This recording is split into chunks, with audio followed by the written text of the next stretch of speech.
जिस तरह से पूरे देश में एक वातावरण बनाया गया उल्टा, उसके बावजूद हम क्यों खड़े रहे अगर हमारे पास चरित्र का बल नहीं होता।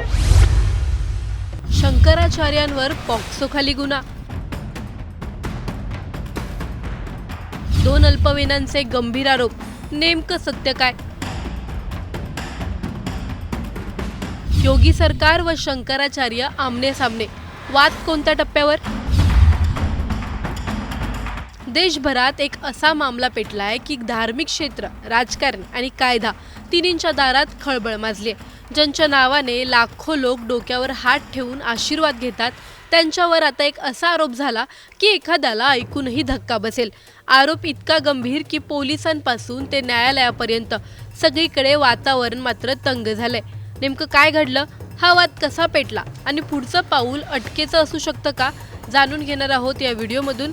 त्यामुळे हा व्हिडिओ शेवटपर्यंत नक्की पहा आणि टाइम्स नाऊ मराठीच्या सर्व माध्यमांना सबस्क्राइब आणि फॉलो करायला विसरू नका. अगर हम गलत होते तो डर जाते, लेकिन हम गलत नहीं थे. हमारे पास हमारी सच्चाई का बल था, धर्म का बल था. उत्तराखंडाच्या ज्योतिर्मठाचे शंकराचार्य म्हणजे स्वामी अविमुक्तेश्वरानंद सरस्वती आणि उत्तर प्रदेश प्रशासन यांच्यातील वादाची सुरुवात झाली 18 जानेवारीला मौनी अमावस्येच्या दिवशी. प्रयागराजच्या संगमावर स्नान करण्यासाठी ते पोहोचले, मात्र प्रशासनाने त्यांना थांबवलं. यातूनच मोठा संघर्ष सुरू झाला. शिबिराबाहेर त्यांनी आंदोलन केलं, सरकारवर टीका केली आणि यानंतरही काही दिवसांनी परिस्थिती पूर्ण बदलली. 24 जानेवारीला आशुतोष ब्रह्मचारी महाराज 2 अल्पवयीन मुलांना घेऊन प्रयागराजच्या झुसी पोलीस ठाण्यात पोहोचले आणि शंकराचार्यांविरुद्ध तक्रार दाखल केली. पण पोलिसांनी लगेच FIR घेतली नाही. त्यांनी ईमेल, अर्ज सगळं केलं, तरीही कारवाई मात्र काही झाली नाही.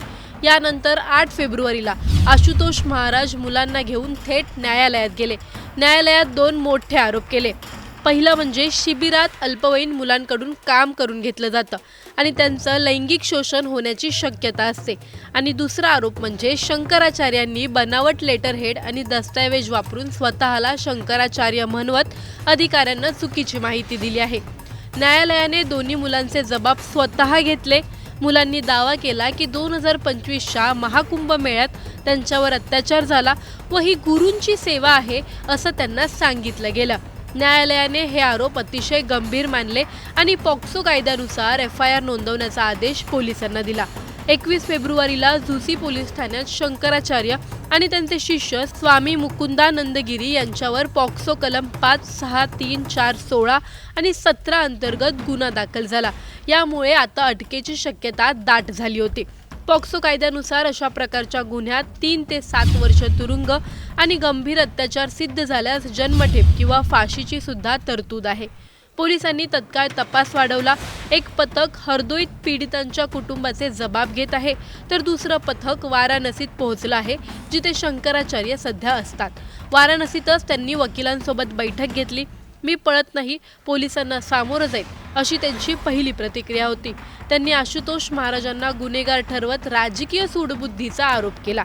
दुसरीकडे काँग्रेसने पंतप्रधानांना पत्र लिहून निष्पक्ष चौकशीची मागणी केली, तर भाजप समर्थकांनी हे प्रकरण राजकीय वादातून उभं केल्याचा आरोप केला. एकीकडे धार्मिक वर्तुळात धक्का, तर दुसरीकडे राजकीय वातावरण तापलेलं.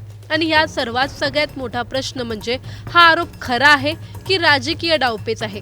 शंकराचार्यांच्या अटकेवर सर्वांची नजर आहे. तपास वेगाने सुरू आहे आणि येणारे दिवस या प्रकरणाचं भवितव्य ठरवणार आहेत. 2 अल्पवयीनांचे हे आरोप खरंच सत्याच्या किती जवळ आहेत, की मग हा संपूर्ण खेळ आध्यात्मिक सिंहासन ढळवण्यासाठी आखलेला राजकीय सापळा आहे? शंकराचार्यांना अटक होणार का, की तपास उजेडात यायच्या आधीच या प्रकरणाची दिशा कोणीतरी बदलून टाकणार? आरोपांचं सावट, राजकीय दबाव, धार्मिक प्रतिष्ठा आणि न्यायालयीन प्रक्रिया या सगळ्यातून सत्य बाहेर येईल का, की हा मामला भारतातील सर्वात मोठ्या धार्मिक वादांपैकी एक बनणार, जिथे न्याय कोणाचा आणि अन्याय कोणावर हे काळच ठरवणार आहे? तुम्हाला या प्रकरणी काय वाटतं, आम्हाला कमेंटमध्ये नक्की कळवा आणि व्हिडिओ आवडल्यास लाईक, शेअर करायला विसरू नका. तसंच अशा नवनवीन अपडेट्ससाठी टाइम्स नाऊ मराठीला नक्की फॉलो करा. न्यायालय ने हम लोगों की बात सुनी. जो प्रतिपक्षी थे उनको पूरा मौका दिया कि आप इस बारे में जो कहना चाहते हैं वो कहिए. जो शिकायत करता है उनके वकील भी जुड़ी थी. उन्होंने भी अपना पक्ष रखा। सब चीजों को विस्तार से काफी लंबे समय तक सुनने के बाद न्यायालय ने कहा कि जो विस्तृत निर्णय है वो हम बाद में, होली के बाद में, छुट्टी के बाद में देंगे। अभी नॉट टू अरेस्ट का उन्होंने कहा कि गिरफ्तारी इसमें रोक रहे हैं। तो महाराज, ये पासपोर्ट जैसे एक लगने के बाद लोगों के होश उड़ जाते हैं, लेकिन आप डट के मुकाबला किए इसका क्या? ऐसा है कि अगर हम गलत होते तो डर जाते, लेकिन हम गलत नहीं थे। हमारे पास हमारी सच्चाई का बल था, धर्म का बल था, इसीलिए हम हिम्मत करके आगे आ पाए। जिस तरह से पूरे देश में एक वातावरण बनाया गया उल्टा, उसके बावजूद हम क्यों खड़े रहे? अगर हमारे पास चरित्र का बल नहीं होता तो हम भी दिख जाते, परेशान हो जाते। सरकारी वकीलों ने कहा कि बच्चे मठ में नहीं थे। सरकारी वकीलों ने कहा कि बच्चे मठ में नहीं थे।